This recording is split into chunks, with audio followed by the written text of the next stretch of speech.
Hello everyone. Welcome back to another Commander review for Magic the Gathering. We are in the Champions of Kamigawa set, and today we're talking about Brothers Yamazaki, which is one of my favorite legendaries when I first started playing Magic the Gathering, and I didn't really know all the rules and stuff. I knew that the legend rule existed, and I thought Brothers Yamazaki was so cool because it kind of broke that pie of what the legend rule was, and it stood out from the crowd.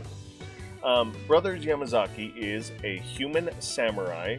It's a 2/1. It costs 3 mana, 2 generic, and 1 red. And then it has a whole slew of text. So first things first, it has Bushido, which is like an evergreen ability. Bushido 1 specifically.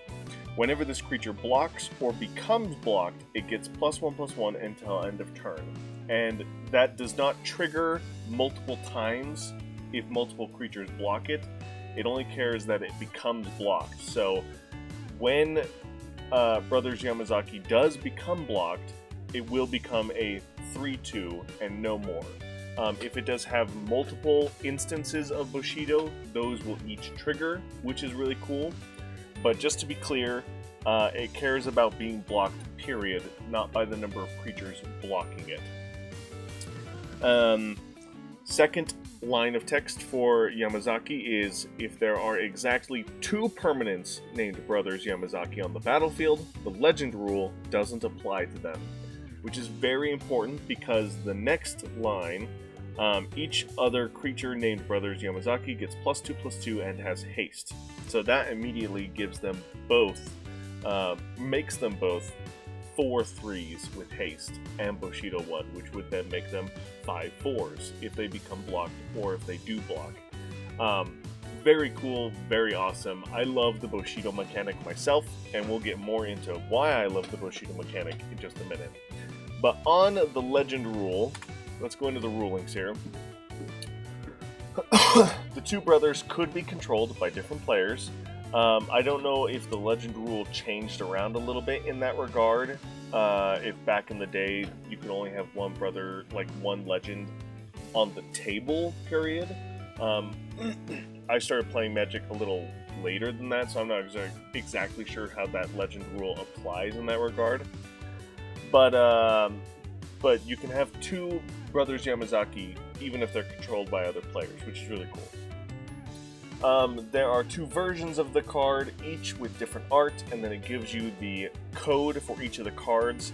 I did not get a slide prepped. I should have added it to this slide. This would have been perfect. But the other art of Brothers Yamazaki is simply the other brother looking the other direction, and I think he has a different weapon out instead of the 2 swords.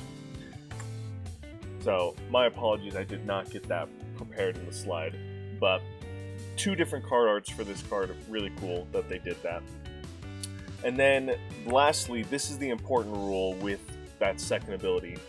If a 3rd Brothers Yamazaki enters the battlefield, the legend rule will apply. If one player controls more than 1 Brothers Yamazaki at that time, that player will have to choose 1 and put the rest into their graveyard. The legend rule simply states, if you have 2 of the same legend in play, you have to pick 1 and sacrifice the rest.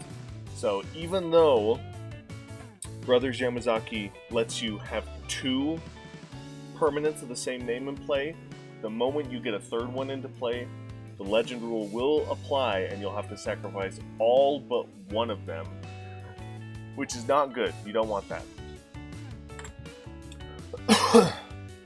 The card I chose to synergize with Brothers Yamazaki is, of course, to get around the legend rule entirely.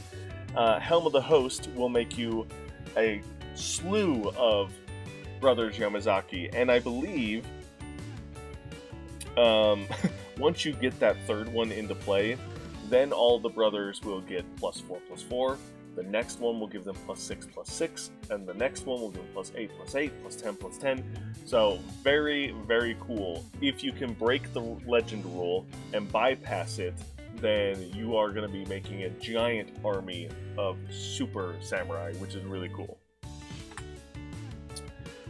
And of course, the deck that I am building with Brothers Yamazaki as a potential commander is a Samurai Tribal deck. Now, a couple things with this. The first thing is I will probably have both copies of Brothers Yamazaki as potential commanders. I won't play with them both in the deck. Like, I'll have a conversation with my table at the beginning, that Rule 0 conversation, to make sure everyone is cool that I have both copies. And I probably would ever only do that if I did them as like partner commanders. You know, be very clear with your table if you build this deck idea, because I think it's very flavorful to have both, but technically they don't have partners, so you can't really do that, but it's a very casual format, so you do what you want. 3 things about this archetype that I really love. I've always wanted to build a Samurai Tribal deck. I don't know if I mentioned this before. Maybe I have when I've talked about previous attacking alone strategies. But I've always loved Bushido. And even though it does trigger when it becomes blocked, Bushido also triggers when it is the blocker. So I thought it'd be fun to build a deck idea around having only one samurai go out at a time to use its Bushido, and then all the other samurai stand back to use their Bushido as a defensive mechanism. And then of course we had Alara, which introduced Exalted mechanic, which wants you to attack with only one creature at a time and make it a super creature, so that helped build that strategy even more. And then when we came back to Kamigawa for Neon Dynasty, they brought back pretty much their own version of Exalted, except this time it focused mostly on warriors and samurai attacking alone, which really just hit home on this strategy. So I am very excited to build Samurai Tribal in mono red, mono white, Boros, Mardu, anything I can do with samurai in those color combinations, I'm very excited to do, because there are sweet and cool Bushido effects with the original samurai. There is awesome Exalted synergies, and with the new Neon Dynasty cards, there's a lot of new ways that we can add this Exalted strategy to the Bushido mechanic, which I'm very excited to play with.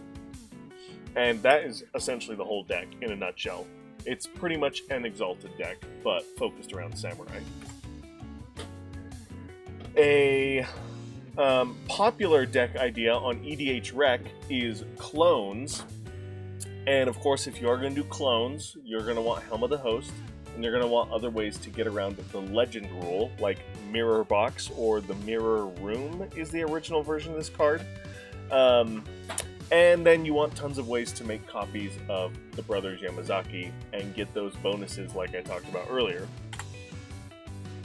And then lastly, since the deck I'm building around is kind of this Exalted, send one creature at a time and then leave the rest to defend yourself, if you wanted to build kind of a defensive Bushido where you have this army of samurai that will always be able to buff themselves when they block for you, you could go different ways with this. You could do a Goad deck where your opponents fight each other. You could do a Monarch deck where your opponents are going to go around fighting each other for the Monarch. Or you could do the Initiative, where your opponents are going to go around fighting each other for the Initiative, which is really fun. A Goad strategy with a cool defensive commander would be a lot of fun. So let me know in the comments below what you guys think. And that is going to do it for Brothers Yamazaki. Very cool card. I love the flavor that you can have 2 of them in play and ignore the legend rule in that regard. And I can't wait to try this out in the Samurai deck because I love Bushido and I'm excited to play with it and see how it works out. Let me know in the comments below what you guys think, if there's anything I missed. And as always, I'll see you in the next one. Bye!